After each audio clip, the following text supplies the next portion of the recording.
Carta de Paulo aos Efésios, capítulo 2, versículos 4, 5 e 6. Diz assim a palavra do Senhor: Todavia, Deus, que é rico em misericórdia, pelo grande amor com que nos amou, deu-nos vida com Cristo, quando ainda estávamos mortos em transgressões. Pela graça, vocês são salvos. Deus nos ressuscitou com Cristo, e com Ele nos fez assentar nos lugares celestiais em Cristo Jesus. Até aqui. Hoje eu quero tratar com vocês acerca da gloriosa condição do homem que está em Cristo. No sermão passado, nós aprendemos acerca da condição do homem sem Deus. Nós vimos que a condição do homem sem Deus é uma condição deplorável. Hoje eu quero começar a tratar acerca desse assunto, que vou terminar nos próximos sermões, mas eu quero começar a tratar acerca da nossa posição em Cristo, acerca do que Cristo fez para reverter a nossa condição. Eu quero pensar com você numa história hipotética. Vamos pensar que você está vivendo num regime de perseguição, onde a palavra de Deus é proibida, os cristãos são perseguidos, e o objetivo do governo local é acabar com a palavra de Deus. Então, o governo começa a ir nas casas, procurando supostos cristãos, e começam a pegar as Bíblias e a queimar todas em praça pública. Por fim, restam apenas uma Bíblia.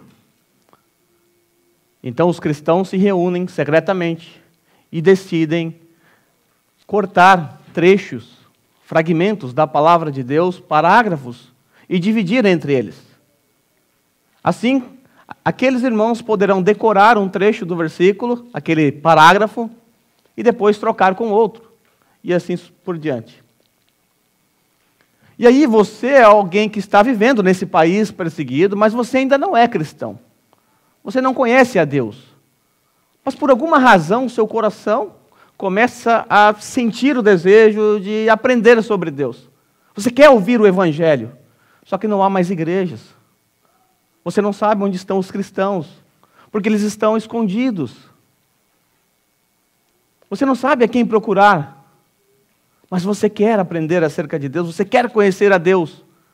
E de repente, você está andando numa praça pública e você encontra um trecho da palavra de Deus. Algum irmão descuidado deixou cair. E você pega aquele trecho, aquele parágrafo, e começa a ler. Quando você lê, você descobre que você está lendo o trecho que eu estudei com vocês no sermão passado. Era o trecho de Efésios, capítulo 2, do versículo 1 ao 3. Esse trecho diz assim: Você estava morto em suas transgressões e pecados, nos quais costumavam a viver quando seguiam a presente ordem deste mundo, e o príncipe do poder do ar, o espírito que agora está atuando nos que vivem na desobediência. Anteriormente, todos nós também vivíamos entre eles, satisfazendo as vontades da carne, seguindo os seus desejos e pensamentos, e como os outros, éramos por natureza merecedores da ira. Quando você termina de ler essa porção, só lhe resta sentar, chorar, lamentar e aguardar o pior. Porque esse texto, ele descreve a sua condição sem Cristo. Esse texto descreve basicamente que o homem está espiritualmente morto. Essa é a sua condição. Você está morto em seus delitos e pecados. Esse texto também, esse trecho que você leu, esse pequeno parágrafo, descreve você como escravo do pecado, como um escravo de Satanás, como um escravo dos seus próprios maus desejos, da sua carne, e descreve você como alguém merecedor da ira de Deus por natureza. Assim você descobre que não há nada que você possa fazer. Que não há nada que você possa fazer para reverter a sua condição. Porque se tudo o que você tem acerca da revelação de Deus é esse pequeno trecho, então não há esperança para você. só lhe resta aguardar o pior. Mas graças ao bom Deus, o texto não parou no versículo 3. Quando nós chegamos no versículo 4, texto que estudaremos nesta manhã, nós receberemos a mais excelsa, solene, a mais poderosa mensagem de Deus. Seremos informados acerca do que Deus fez para reverter a nossa condição. No próximo sermão, nós estudaremos acerca de como Deus fez. E por fim, para quê? Qual a finalidade dessa ação de Deus? Por que Deus desejou nos salvar? O que Deus queria com isso? Mas hoje vamos ficar apenas com esse primeiro ponto. Como Deus reverteu a nossa condição? Esse é o ponto que nós estudaremos hoje. Vamos mais uma vez ler o texto desta manhã. Todavia, Deus, que é rico em misericórdia, pelo grande amor com que nos amou, deu-nos vida com Cristo, quando ainda estávamos mortos em transgressões. Pela graça, vocês são salvos. O texto que estudaremos nesta manhã começa com uma palavrinha, todavia. Dependendo da sua versão, é um mais, portanto. Paulo começa com uma conjunção adversativa. Na minha versão aqui, a NVI, ela optou pela palavra todavia, mas pode ser outras palavras também, depende da sua versão, mas todas elas são conjunções adversativas. Qual é a função de uma conjunção adversativa? A conjunção adversativa, ela serve para indicar oposição e contraste dentro de uma mesma oração. Por exemplo, veja o contraste. Cheguei atrasado no culto. Essa é uma informação ruim, é uma notícia ruim. Mas, ou todavia, então você espera que vai vir uma boa notícia. Todavia, consegui ouvir a mensagem. Essa é a função de uma conjunção adversativa. Então, todas as vezes que você encontrar uma conjunção adversativa no texto bíblico, preste atenção, porque ele está apresentando um contraste. E qual é o contraste apresentado no texto que estamos estudando hoje? O contraste é acerca do que éramos sem Deus e do que nos tornamos em Cristo. Dessa forma, essa conjunção adversativa que aparece no nosso texto nos traz esperança. Nos traz esperança, porque os versos que antecedem, ou seja, que vai até o versículo 3, foram textos sombrios, tenebrosos, desesperançosos. E agora, de repente, aparece um todavia, e aquilo gera uma certa esperança no seu coração. É como se você fosse num médico, e de repente o médico dissesse que você está com câncer em estágio terminal, e que não lhe resta mais nada a fazer. O médico diz que você não vive mais do que uma semana. Essa é a sua condição. Então você abaixa a sua cabeça, passando um filme na sua mente, você começa a pensar nos seus filhos, na sua esposa, em tudo, e aquele desespero começa a tomar conta de você, porque o médico disse que não há esperança, que a sua situação é irreversível. E você com a cabeça baixa, de repente o médico fala, todavia. Aí o seu coração se enche de esperança. E você logo quer saber o que esse médico tem a dizer, porque esse todavia traz aquela esperança no seu coração, porque alguma coisa pode ser feita. Ele tem uma solução, ele pode fazer alguma coisa. Assim funciona. Essa palavrinha todavia, portanto, mas, em muitos casos. E é assim que funciona aqui. Então, voltemos a pensar na nossa historinha, naquela cena que eu apresentei no começo, acerca do fragmento, né? Você encontrou um fragmento recortado. Só que agora eu quero que você pense numa história diferente. O fragmento que você encontrou, ele foi até o todavia. Alguém cortou errado, era para ter cortado antes, cortou errado. Aí você parou no todavia.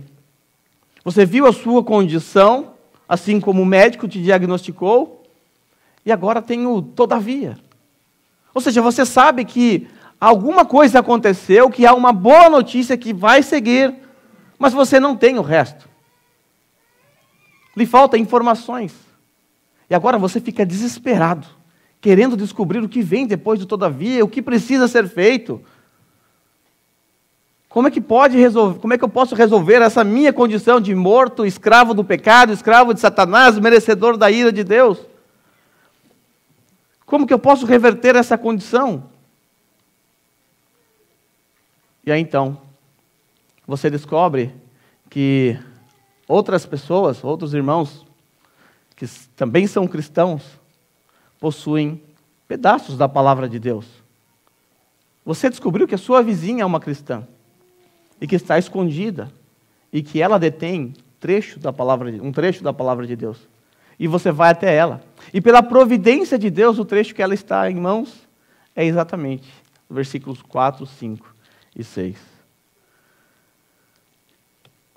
Mas eu quero que você atente também para a segunda palavra que aparece no texto. Deus. Todavia, Deus. Paulo deixa muito claro para nós que a nossa salvação é incondicional. Logo após o todavia, aparece a pessoa do nosso Deus.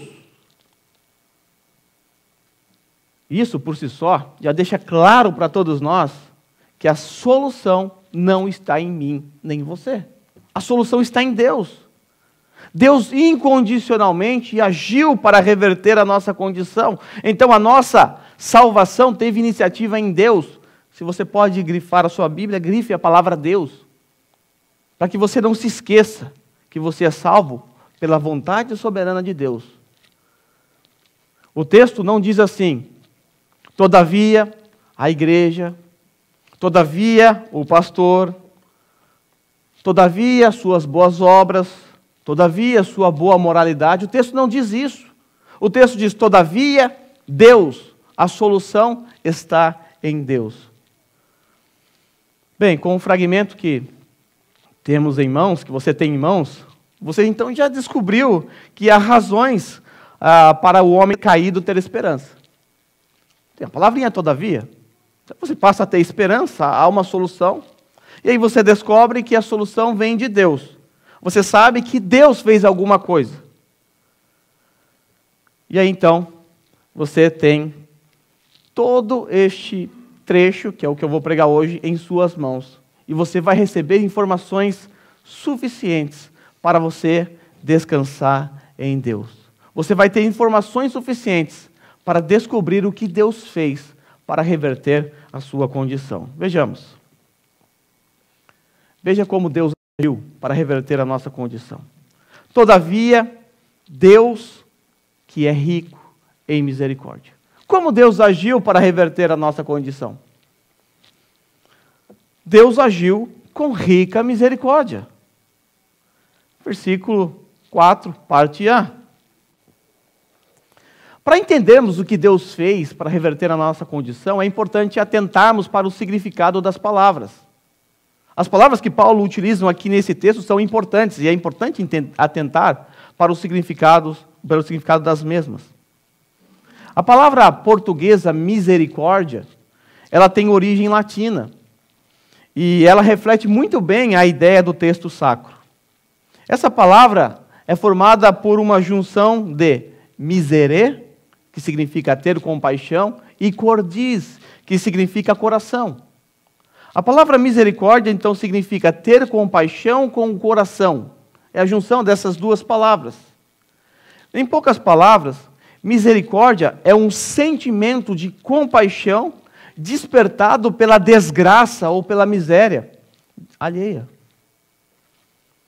Eu gosto muito de uma definição que eu aprendi na época do seminário acerca de misericórdia.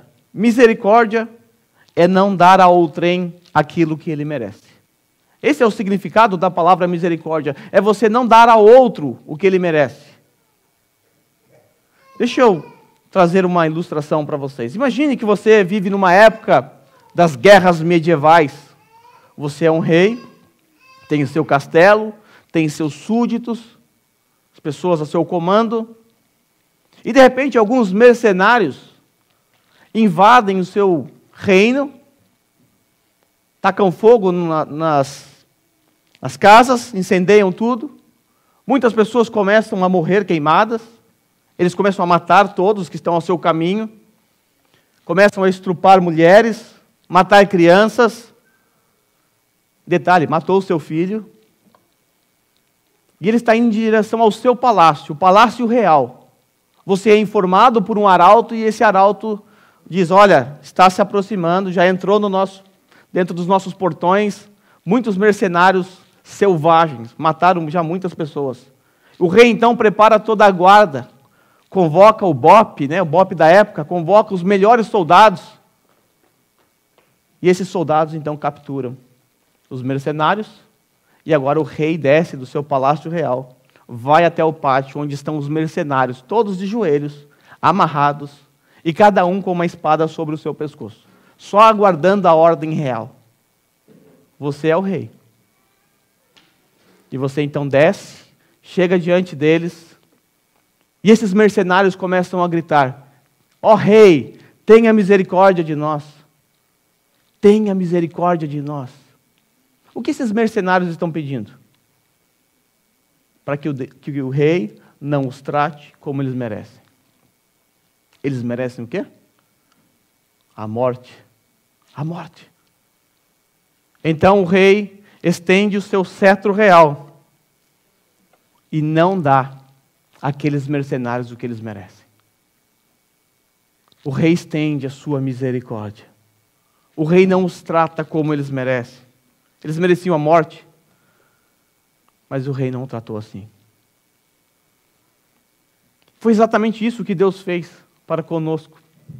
Deus agiu com sua rica, olha aí, rica misericórdia. Só a palavra misericórdia seria suficiente, mas a misericórdia de Deus é uma rica misericórdia. Deus não nos deu aquilo que nós merecíamos. Sabe o que você merecia? Volta lá para o versículo 3, parte B. A ira de Deus. É isso que você merecia? É isso que eu merecia. E Deus não me deu isso. Deus me tratou com a sua rica misericórdia. E a pergunta que deve brotar nesse momento é: o que motivou Deus a demonstrar a sua rica misericórdia em nosso favor? O quê? Por que Deus agiu assim? O que motivou Deus a fazer isso? Lógico que nós vamos ver que, acima de tudo, sempre é a sua própria glória. Mas olhando aqui para o texto, nós encontraremos no verso seguinte a resposta a essa pergunta. Deus agiu com grande amor. Todavia, Deus que é rico em misericórdia, pelo grande amor com que nos amou.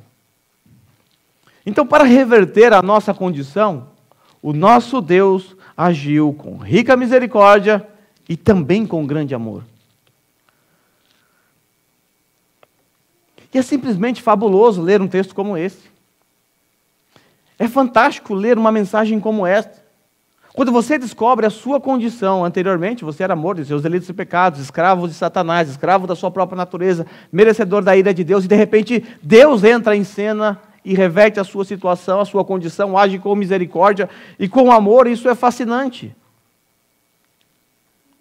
Lembra dos mercenários da história que eu contei?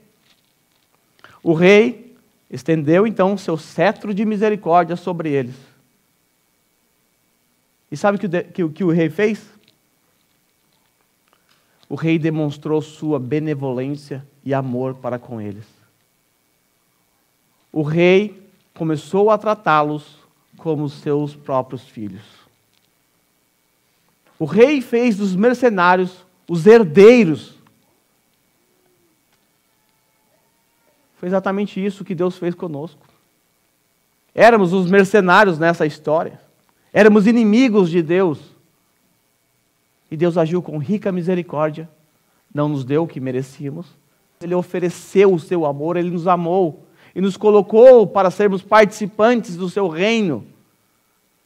A Bíblia diz que somos co-herdeiros com Cristo. Isso é maravilhoso. A ação de Deus para reverter a nossa condição foi maravilhosa, poderosa.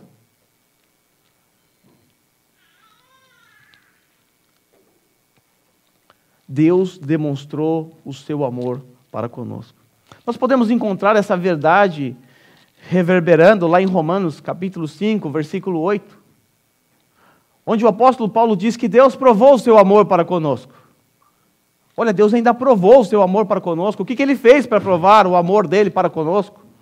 Sabe o que ele fez? Deu aquilo que era mais importante para ele. Deu aquele a quem ele mais amava, o seu próprio filho. Mas Deus prova seu amor para conosco, pelo fato de Cristo Jesus ter morrido por nós quando ainda éramos pecadores. Cristo Jesus morreu por mim quando eu ainda era um miserável pecador. O texto não diz que Deus provou seu amor para conosco pelo fato de Cristo Jesus ter morrido por mim quando eu era muito santo, quando eu era perfeito, quando eu fazia obras perfeitas. O texto diz que ele morreu por mim quando eu ainda era um mercenário, um pecador, um inimigo de Deus. É impossível falar do amor de Deus sem falar em João 3,16. Porque Deus tanto amou o mundo, Ele fez o quê? Deu o seu único filho, para que eu e você não pereçamos. Ele tanto amou o mundo. O que Deus fez para reverter a nossa condição? Agiu com rica misericórdia e agiu com o seu grande amor. O que mais Deus fez para reverter a nossa condição? Agiu com rica graça. Versículo 5 e versículo 8 diz assim: deu-nos vida com Cristo, quando ainda estávamos mortos em transgressões. Pela graça, vocês são salvos. Versículo 8. Pois vocês são salvos pela graça, por meio da fé, e isso não vem de vocês, é dom de Deus. Então, Deus agiu com rica graça. Aqui nós encontramos uma das palavras mais importantes para o cristianismo, a palavra graça.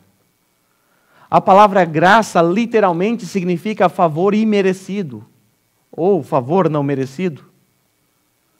Veja o contraste com a palavra misericórdia. Se por um lado misericórdia significa não receber o que merecemos, já por outro lado a palavra graça significa receber o que não merecemos. Misericórdia aponta para o não recebimento do que merecemos, a saber, o inferno. Graça aponta para o recebimento de algo que não merecíamos, a saber, a salvação em Cristo Jesus. Então, graça significa favor imerecido. E essa palavra aponta para o favor que o nosso Senhor Jesus fez naquela cruz. Naquela cruz de horrores, toda a ira de Deus, que nos era devida, caiu sobre o seu Filho. Esse é o favor não merecido que cai sobre nós, que Ele demonstra para conosco. E para não restar dúvida quanto ao fato de que Deus não te salvou pelo que Ele viu em você, os versos 8 e 9 deixam bem claro que Deus não te salvou por causa das suas, entre aspas, boas obras, porque não existe boas obras. Versículo 8 e 9 diz assim: vocês são salvos pela graça, por meio da fé, e isso não vem de vocês, é dom de Deus, não por obras para que ninguém se glorie. É dom de Deus. Essa é uma palavra importante aí nessa porção. Paulo está dizendo que nós não somos salvos por causa das nossas obras. Somos salvos por causa da graça, por causa de um favor não merecido. Deus não olhou a sua vida, vislumbrou o seu futuro e falou: esse merece ser salvo. Essa pessoa é uma pessoa muito boa. Veja quantas boas obras ela consegue realizar. Vou salvá-la. Não. Deus sabia da nossa condição.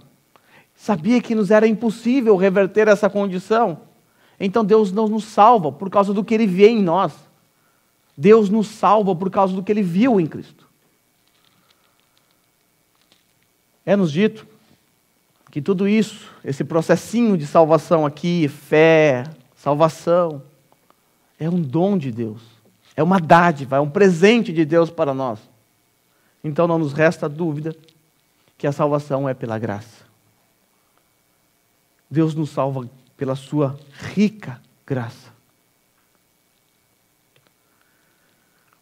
Mas ainda a quarta ação de Deus para reverter a nossa condição. Efésios 2, versículo 5a e versículo 6, diz assim: deu-nos vida. Deu-nos vida. Versículo 5a. Lembra? Estávamos mortos. Dar vida é o contrário, é o oposto.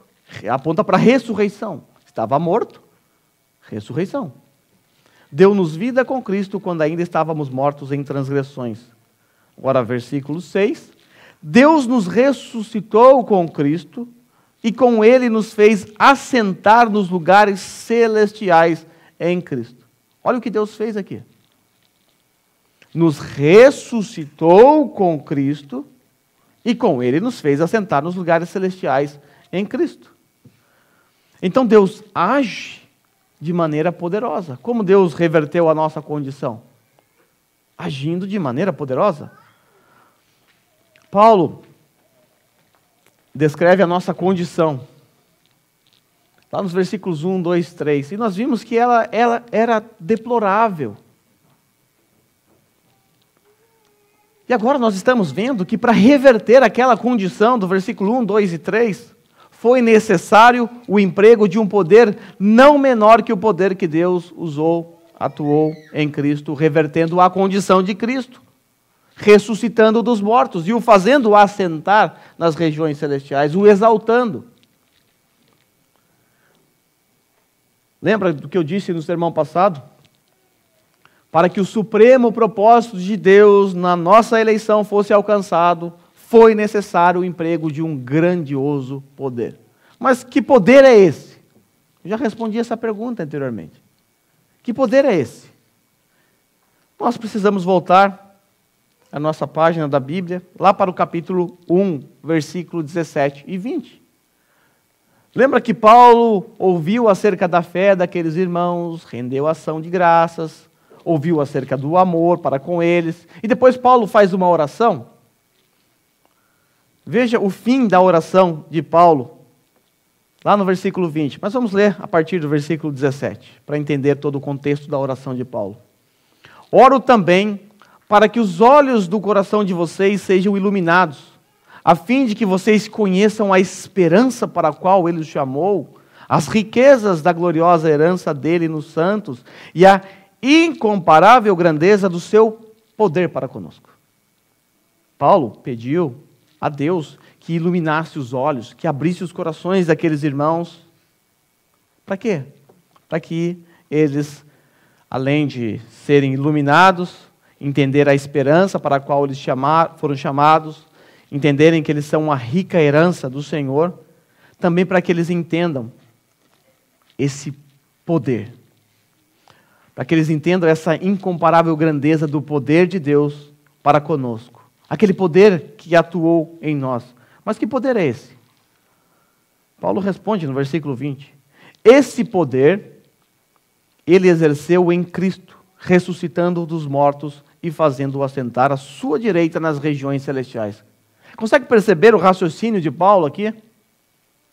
Paulo ora para que os efésios percebam, tenham um entendimento acerca desse poder, o poder que ressuscitou o Cristo dos mortos e o fez assentar nas regiões celestiais. Vocês precisam entender isso, Paulo diz, como se Paulo dissesse isso. Para reverter a condição de vocês foi necessário um poder, e um poder não menor do que o poder que foi executado, aplicado em Cristo Jesus, quando mesmo ressuscitou dos mortos e assentou nas regiões celestiais. É esse o poder que atua em nós. É esse o poder que reverteu a nossa condição. Esse é o raciocínio de Paulo. Aqui no nosso texto, nós já percebemos que, para reverter a nossa condição, Deus agiu com misericórdia, com amor, com graça e com poder. Neste verso que estamos estudando, agora o versículo 5a e 6, mais voltado para o 6, O apóstolo Paulo nos fornece duas informações acerca do que aconteceu conosco quando a nossa condição foi revertida. Quando o Espírito Santo atuou em nós, soprou vida espiritual em nossas narinas.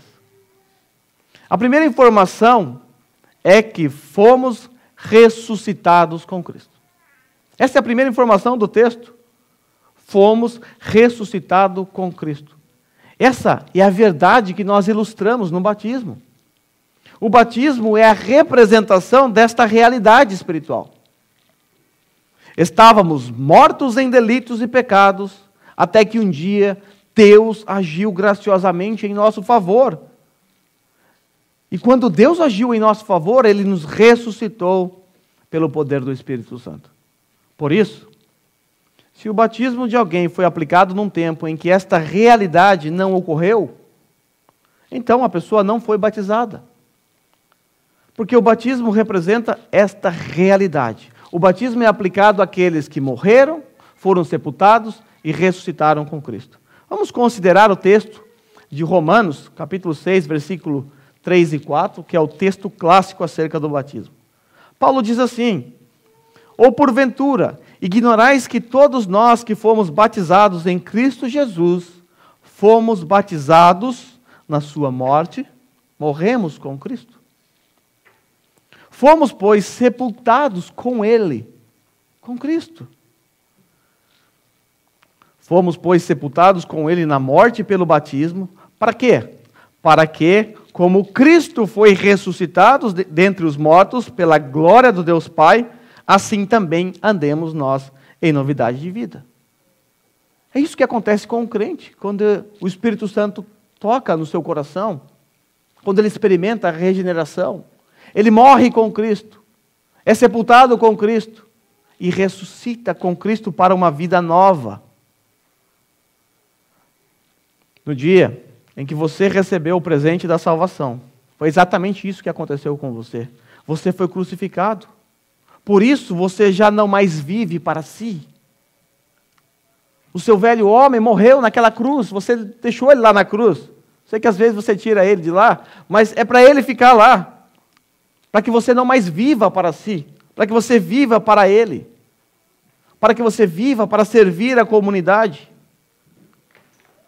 Também é verdade que no dia em que você foi presenteado com a salvação, você também foi ressuscitado com Cristo. Isso aponta para o fato de que agora é necessário andar em novidade de vida, pois você já não é mais morto, você já não vive mais entre os mortos. Você já não está mais em decomposição. Você já não é mais fétido. Agora você está vivo, respirando. E você tem que viver como um vivo. A segunda informação aponta para o fato de que, de alguma forma, fomos exaltados com Cristo. Esta realidade está presente lá no versículo 20 que eu acabei de ler. Esse poder, que Paulo quer que os efésios percebam, esse poder ele exerceu em Cristo, ressuscitando-o dos mortos e fazendo-o assentar nas regiões celestiais. Foi esse poder que, além de ressuscitar o nosso Senhor dos mortos, o fez assentar nas regiões celestiais. E agora é esse poder que atua em nós. É esse poder que atua para reverter a nossa condição. Por isso, lá no capítulo 1, versículo 3, o apóstolo Paulo bendiz o Deus Pai. Bendito Deus e Pai do nosso Senhor Jesus Cristo, que nos abençoou com todas as bênçãos espirituais nas regiões celestiais em Cristo. Deus nos abençoou com todas as bênçãos espirituais nas regiões celestiais em Cristo. Com isso, Paulo nos diz, mais especificamente, que a nossa vida passou a estar entronizada com Cristo. Acerca desse assunto, Calvino disse o seguinte: disse que o homem, devido à sua virtude, a virtude da glória de Cristo sobre o pecado e morte, e também por sua exaltação, o homem agora, nessas condições, é levado do mais profundo inferno para o céu. Essa foi a transição que aconteceu conosco. No dia em que cremos em Cristo Jesus, fomos arrancados das profundezas do inferno e levados para as mais altas alturas. nos assentamos nas regiões celestiais em Cristo. E me perdoe aqui por ser repetitivo nesse ponto. Mas eu não tenho outra escolha, pois a palavra de Deus vive nos alertando acerca desta verdade. A verdade de que somos moradores das regiões celestiais. A verdade de que somos transeuntes aqui. Somos peregrinos, de que não somos dessa terra. A Bíblia repete isso o tempo todo e eu não tenho outra opção a não ser repetir também. Isso ocorre porque nós, na nossa tolice, nos esquecemos dessa verdade. O tempo todo. O tempo todo. Basta ver a história de Israel caminhando para a terra prometida. Murmuração, reclamação. E não é diferente conosco na nossa caminhada para o céu. Também nos esquecemos. Fixamos raízes. Passamos a amar os manjares desse mundo. Passamos a amar esse presente século. E nos esquecemos de que tudo isso é passageiro. E que nada sobrará aqui. Um dia esse salão não estará mais aqui. Então, por conta da nossa tolice, a palavra de Deus fica repetindo isso o tempo todo, para que não venhamos a nos esquecer. Nos esquecer de que fomos mortos, morremos com Cristo e ressuscitados com Ele. E que agora pertencemos às regiões celestiais. Sei que você tem o seu endereço aqui. Você pode morar em Hamamatsu, em Tokonami, em Haiti, outros estados, outras cidades. Esse é o seu endereço físico. Mas se você foi salvo, agora você tem um endereço celestial. Você habita nas regiões celestiais em Cristo. Deus então agiu com rica misericórdia para reverter a nossa condição, não nos dando aquilo que nós merecíamos. Deus agiu com o seu grande amor, agindo de forma incondicional, nos adotando como seus filhos. Deus agiu também com a sua rica graça, nos dando aquilo que nós não merecíamos, a saber, a salvação em Cristo Jesus. E por fim, Deus agiu de maneira poderosa para reverter a nossa condição. Ele nos ressuscitou com Cristo e nos fez assentar nas regiões celestiais juntamente com o nosso Senhor. Mas a grande questão é, como essa doutrina se aplica à minha vida? De que forma eu posso aplicar esta verdade à minha vida? Essas informações são fantásticas, não é mesmo? A informação de que fomos ressuscitados com Cristo e que estamos assentados nas regiões celestiais. Como esta doutrina se aplica à minha vida hoje? Que é isso que realmente importa agora, nesse momento. Primeiramente, amando o seu irmão. Eu não vou tratar disso hoje, porque esse assunto será tratado quando eu expuser os versículos 11 e 12, 11 a 22. Ali Paulo vai tratar acerca desse amor para com os irmãos. Vale lembrar que lá naquela igreja havia um problema comum nas outras igrejas também. Judeus e gentios no mesmo ambiente, confusão na certa. E Paulo vai demonstrar que eles foram unidos a Cristo, são cidadãos do mesmo reino e devem se amar. Então eu não vou tratar disso aqui agora, vai ficar para o momento oportuno, mas eu quero que você observe o versículo 11 apenas, do capítulo 2. O verso 11 começa com um portanto, que indica aqui uma conclusão de raciocínio e uma aplicação.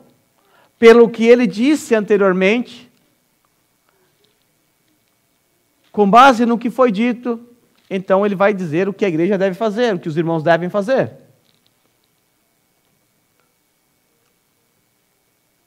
Pelo fato de que estávamos, o que vem antes desse versículo 11? Antes desse versículo 11, é nos dito que estávamos mortos e fomos ressuscitados. É nos dito que pertencíamos a Satanás. Agora pertencemos a uma nova pátria. Por causa destas verdades que estamos estudando aqui, ainda que não terminamos, Paulo diz, então vocês devem amar aí uns aos outros. Vocês, judeus e gentios, devem viver em comunhão. Deus quebrou, derrubou o muro de separação que havia entre vocês. Mas veja, o apóstolo Paulo diz isso, que eles devem viver em comunhão, em amor, não devem levantar muros, após dizer que estávamos mortos em nossos delitos e pecados e que fomos ressuscitados com Cristo. Lembra do texto do batismo? Nós somos ressuscitados para viver em novidade de vida, para viver essa nova vida. Então, é natural que aqueles que foram ressuscitados com Cristo e inseridos num corpo, amem uns aos outros. Certa feita, o nosso Senhor Jesus Cristo disse que todos saberão acerca dos seus discípulos através do amor. Todos saberão que vocês são meus discípulos se vocês amarem uns aos outros. A marca de um discípulo é o amor mútuo. Lembra na oração de Paulo? Na ação de graças que Paulo rendeu a Deus ali por causa da vida daqueles irmãos? Paulo havia ouvido duas coisas, duas informações Paulo recebeu acerca daqueles irmãos. O que é que Paulo recebeu de informação? Paulo recebeu informações acerca da fé, a fé que eles tinham em Cristo Jesus, mas isso não era suficiente, porque isso não prova nada. Muitas pessoas professam crer em Cristo Jesus, mas isso é só da boca para fora. A fé professada só pode ser comprovada pelas boas obras. E aí Paulo então ficou sabendo acerca do amor que eles tinham um para com os outros, e Paulo falou, agora sim. Agora sim, dá para render ação de graças por eles. Porque eles estão demonstrando na prática que eles de fato pertencem às regiões celestiais. Então, como esta doutrina se aplica à minha vida, à sua vida? Como? O que eu tenho que fazer? Como eu tenho que colocar em prática essa doutrina? Eu tenho que amar. Eu tenho que amar. Essa maravilhosa doutrina que acabamos de ouvir, se posta em prática, nos levará ao amor mútuo. Mas ainda, uma segunda aplicação que podemos extrair desse texto.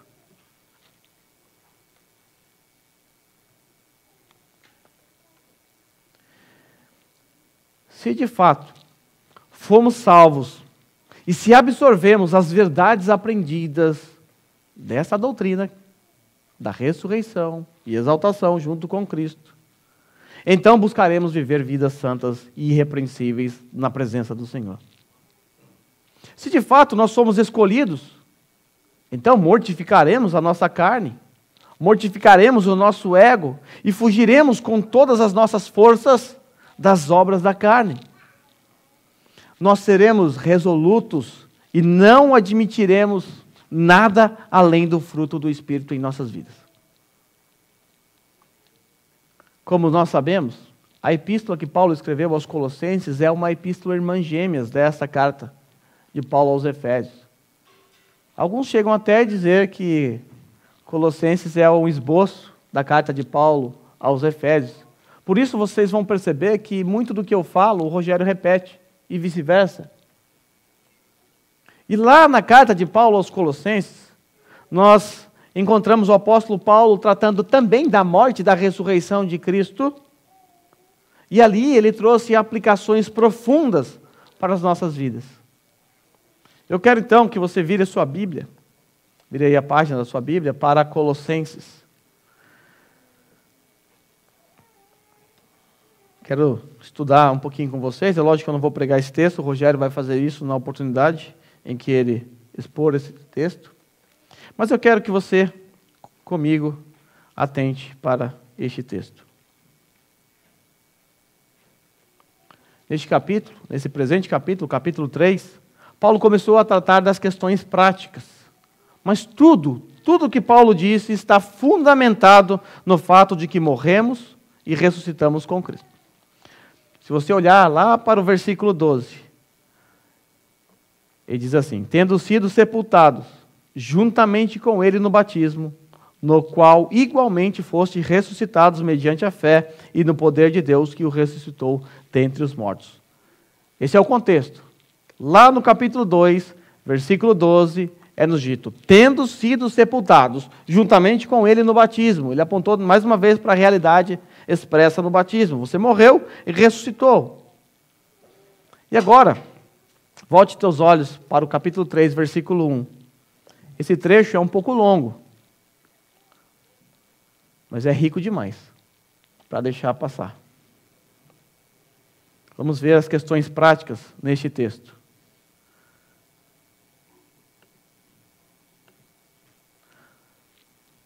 Portanto, já que vocês ressuscitaram com Cristo, olha, veja como Paulo começa.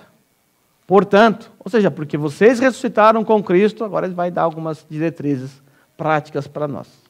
Se você ressuscitou com Cristo, experimentou essa realidade, então, o que você deve fazer? Procurem as coisas que são do alto, onde Cristo está sentado à direita de Deus. O que nós devemos fazer? Buscar as coisas que são do alto. Mais uma vez, batendo naquela mesma tecla. Buscar as coisas do alto. Não somos cidadãos dessa pátria, dessa terra. Somos peregrinos. Temos que ter a nossa mente voltada para o alto, nas coisas que são do alto, as coisas que trazem glória para Deus. Paulo continua: mantenha o pensamento nas coisas do alto e não nas coisas terrenas. Por quê? Por que eu tenho que agir assim, Paulo? Por que eu não posso pensar nas coisas desse mundo, viver aqui é tão bom? Tem PlayStation 10, nem tem ainda, né? Tem carro zero, tem tantas coisas boas aqui nessa terra, eu amo essa terra. Paulo responde a essa questão. Sabe por quê? Ele continua: pois vocês morreram. Vocês morreram. E agora a sua vida está escondida com Cristo em Deus. A nossa vida não está aqui. A nossa vida está escondida em Cristo com Deus. Paulo continua: quando o Cristo, que é a sua vida, for manifestado, o dia em que Ele vier, voltar para nos buscar, então vocês também serão manifestados com Ele em glória. Tá, Paulo, mas isso não aconteceu ainda. Estamos aguardando aqui ansiosamente a volta do nosso Senhor. Mas até que isso aconteça, como é que eu tenho que fazer então? Como é que eu devo viver aqui nessa terra? Ele responde: assim, façam morrer tudo o que pertence à natureza terrena de vocês. Olha que palavra pesada. Façam morrer tudo o que pertence à natureza terrena de vocês. É assim que devemos viver, matando o velho homem o tempo todo, sufocando essa nossa velha natureza que ainda habita em nós. Nós estamos crucificados com Cristo. O nosso velho homem foi para a cruz com Cristo. Só que o problema é que a gente tira ele de lá. O problema é que você vai olhando aqui, ali, o seu desejo pecaminoso começa a tomar conta de você, você vai lá e tira um preguinho. Depois você tira um outro. Depois tira dos pés. E de repente você está de mão dada com o seu velho homem, com a sua velha natureza. Deixa ele na cruz, faça morrer. Não tira ele de lá. Paulo diz então: assim faça morrer tudo o que pertence à natureza terrena de vocês. E agora ele vai dar alguns exemplos: imoralidade sexual, impureza, paixão, desejos maus e a ganância, que é a idolatria. Aí você pode aumentar essa lista aí, pode colocar os seus pecados aí. Não está aqui, mas pode colocar. Paulo prossegue: é por causa dessas coisas que vem a ira de Deus sobre os que vivem na desobediência. Preste atenção, não está falando dos ímpios. Não está falando dos ímpios, está falando do juízo, da disciplina de Deus, que é aplicada aos seus filhos que vivem dessa forma. Veja aí como diz respeito aos crentes. É por causa dessas coisas que vem a ira de Deus sobre os que vivem na desobediência, as quais vocês praticaram no passado, quando costumavam viver nelas. Agora você ressuscitou com Cristo, você não deve mais viver nessas práticas. Mas, como um filho de Deus, se você persistir em viver nessas práticas, a ira de Deus vem sobre você. O juízo de Deus vem sobre você porque Deus é seu Pai. E Ele te ama e Ele corrige aqueles a quem Ele ama. Paulo prossegue, mas agora, abandonem todas essas coisas. Porque Cristo ressuscitou e eu ressuscitei com Ele, porque Cristo morreu, eu morri com Ele. O que eu devo fazer? Abandonar essas coisas. Que coisas, Paulo? Dá uns exemplos aí para a gente poder captar a ideia. Ira, indignação, maldade, maledicência e linguagem indecente no falar, e não minta uns aos outros. Essas coisas que devemos abandonar. Todos nós, em algum modo, experimentamos isso aqui. Ira, indignação, maldade, maledicência, talvez esse é o campeão, né? No meio do povo de Deus, né? Linguagem indecente no falar é a mentira. Porque ressuscitamos com Cristo, devemos abandonar essas coisas.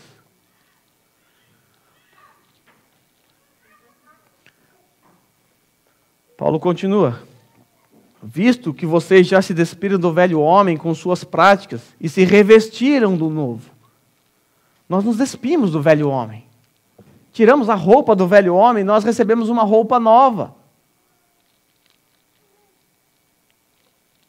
E essa nova realidade em nossas vidas é descrito assim, o qual está sendo renovado em conhecimento à imagem do Criador. Essa nova roupa que recebemos é uma roupa que nos renova em conhecimento à imagem do nosso Criador. Estamos num processo de transformação. Estamos num progresso. Estamos avançando nessa luta contra o pecado, nessa luta para ser mais parecido com Cristo dia após dia. Pelo menos é assim que deveria ser a nossa vida. Nós já nos despimos do velho homem, essa roupa nós já tiramos. Só que você não tacou fogo nessa roupa. Ela está ali. E por vezes você vai lá, acha ela bonitinha, sente saudade e coloca de novo. Devemos nos despir sempre do velho homem. Não use mais essa roupa. Está fora de moda para você. Ela é brega para você que é cristão. Se você não ama a Deus, se você não é um cristão, você ainda está morto em seus delitos e pecados, tudo bem, essa é a sua roupa. Você nem tem a roupa nova. Você está na moda. Mas se você crê em Cristo, você está fora de moda. Paulo continua dizendo, nessa nova vida já não há diferença entre grego e judeus. Lembra do ponto anterior? Do amor ao próximo? Esse também era um problema que ocorria na igreja de Colossos.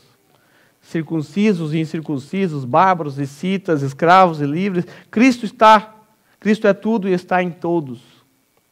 Não mintam uns aos outros. Todos esses pecados que ele citou aqui anteriormente são pecados contra o próximo. Contra o próximo. Quando você se ira contra o próximo. A maledicência é contra o próximo. Sempre é contra o próximo. Mas, nessa nova vida, nós não temos problemas mais com o próximo. Não há diferença entre gregos e judeus. Por quê? Porque Cristo é tudo e está em todos. Nós vamos aprender mais para frente que o muro de separação foi derrubado por Cristo. Foi derrubado por Cristo. Deus podia muito bem, Cristo podia muito bem criar uma igreja dos judeus e uma igreja dos gentios. Mas Ele não fez assim. Deus colocou todos no mesmo lugar e falou, vocês vão ter que se amar. E ponto final. O judeu aceite o gentil aceite o judeu, amem uns aos outros. Por quê? Porque todos estão no mesmo Cristo. E Cristo está em todos. Portanto, como povo escolhido de Deus, santo e amado, agora uma notícia aqui para o povo escolhido de Deus, se você é povo de Deus, se é santo e amado, revistam-se de. Agora Paulo passa a dizer como é que deve ser a nossa vida. Ele já falou o que nós devemos evitar, o que nós devemos fugir. Agora ele diz como é que nós devemos agir. Tudo isso depois de dizer que ressuscitamos com Cristo. Tudo isso depois de dizer que nós nos assentamos nas regiões celestiais junto com Cristo. Veja como essa doutrina nos impulsiona a viver uma vida santa. Não são meras informações Paulo não quer apenas nos instruir, encher a nossa cabeça de conhecimento, nossa mente, nosso intelecto. Não quer aumentar o seu arcabouço teológico. Paulo quer que todas essas verdades sejam aplicadas na sua vida para que você tenha uma vida diferente. Uma vida que agrade a Deus. Uma vida para a glória de Deus. Portanto, como povo escolhido de Deus, santo e amado, revistam-se de profunda compaixão. Compaixão. Aqui a palavra misericórdia também tem esse significado. Compaixão, bondade, humildade, mansidão e paciência.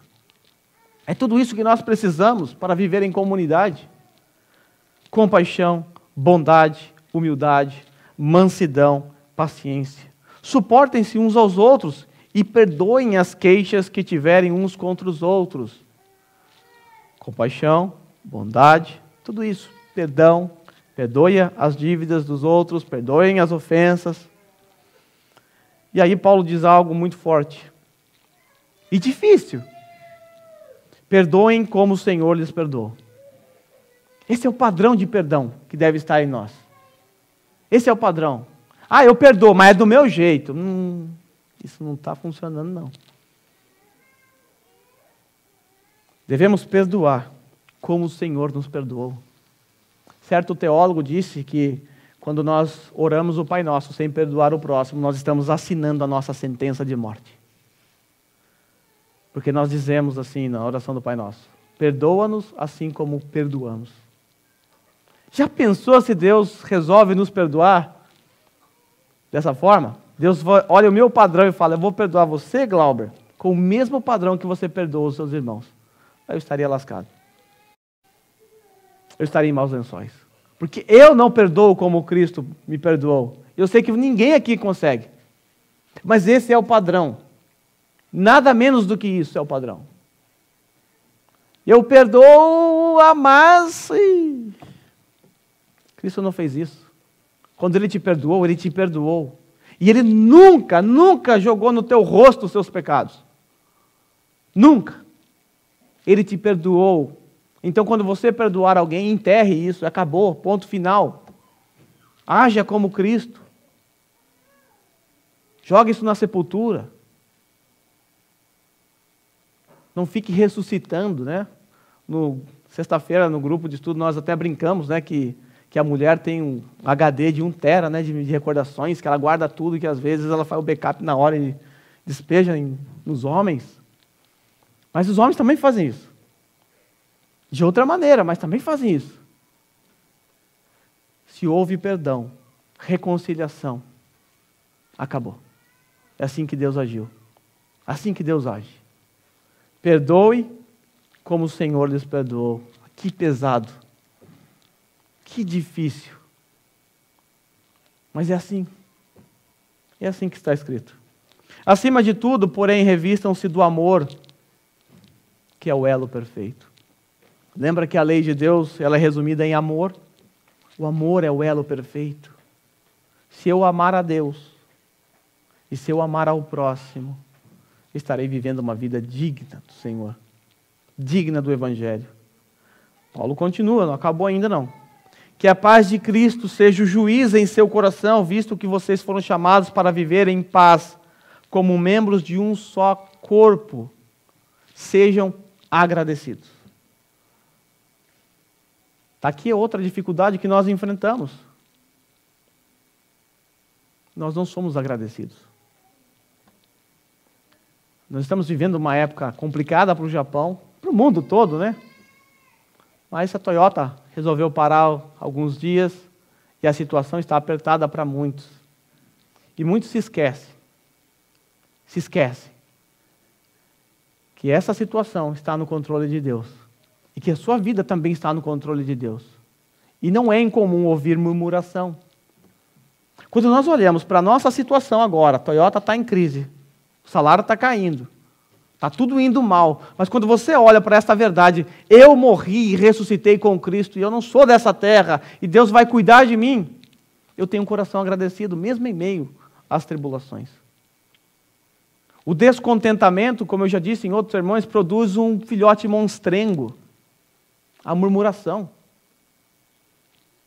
Por outro lado, o contentamento, também tem um filho: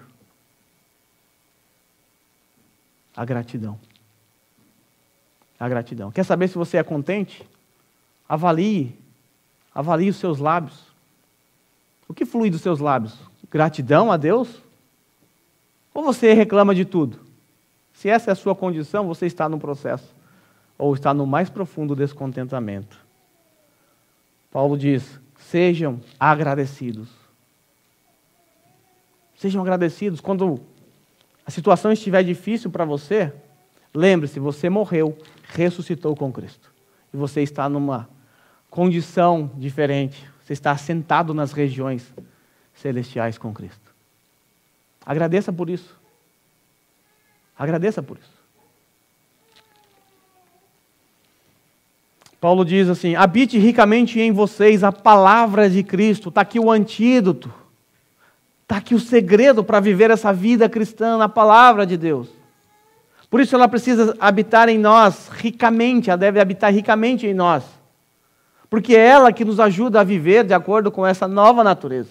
É ela que nos traz as instruções acerca de como viver a vida de maneira digna do Evangelho.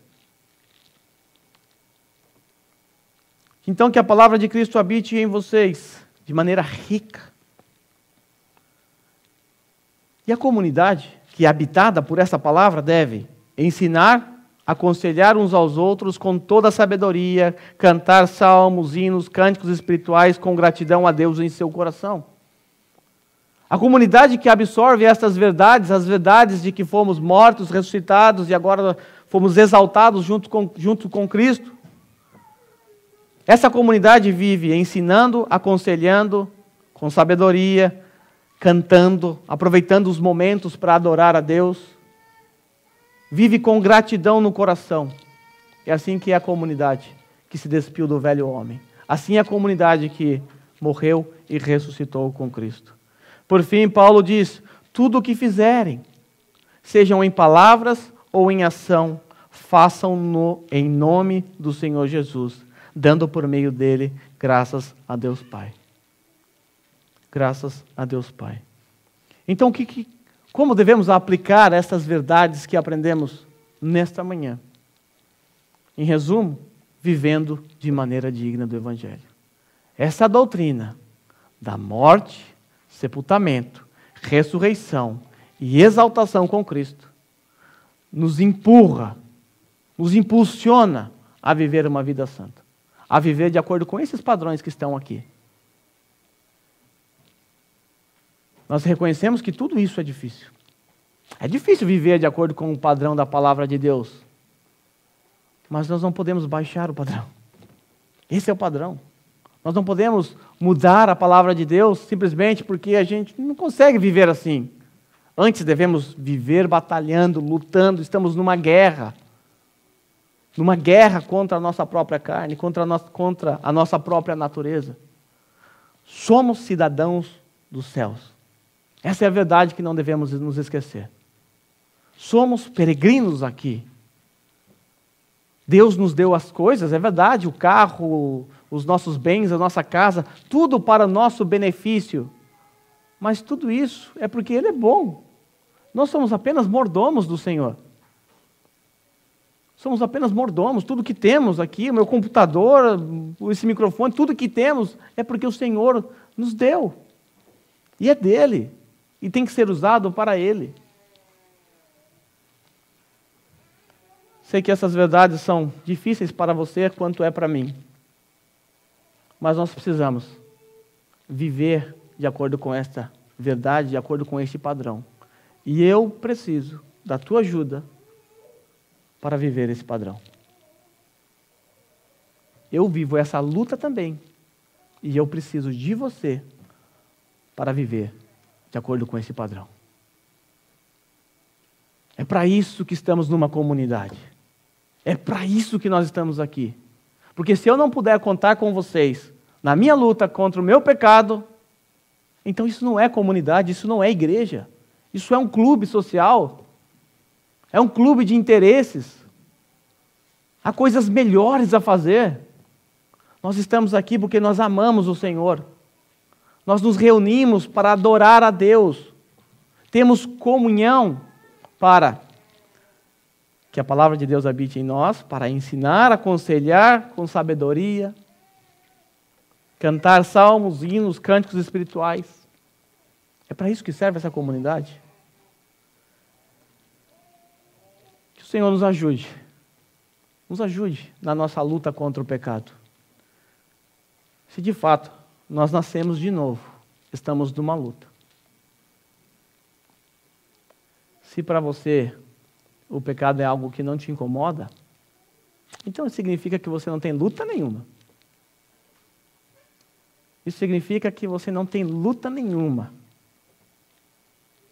Então você encontra dificuldades com a palavra de Deus. Porque o verdadeiro cristão, quando ele peca, ele sente o peso do seu pecado.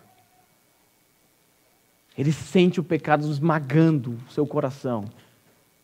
Ele se sente enojado, envergonhado. Se você peca e nada disso acontece, nem sei o que dizer a você. Talvez você ainda esteja morto em seus delitos e pecados. Talvez você nem tenha morrido, ressuscitado com Cristo. E se essa é a sua condição, você precisa de Cristo. Você precisa de Deus. Se você é alguém que, ao ler capítulo 2, versículo 1 e 3, descobriu que essa é a sua condição, eu só tenho uma palavra a você. Se arrependa dos seus pecados. Se entregue a Cristo Jesus. Porque a solução para isso está nele. Não em você, não em suas boas obras. Você pode dizer, pastor, mas eu nunca matei, eu nunca roubei. Isso não é verdade. Isso não é verdade. Porque se você um dia odiou alguém, como eu tenho certeza que você já fez isso, a Bíblia diz que você é um assassino. Então você é um assassino. Então não é verdade que você é uma pessoa tão boa assim. E você precisa de Cristo. Porque só Ele pode reverter a sua condição. Só Ele. Vamos nos colocar em pé?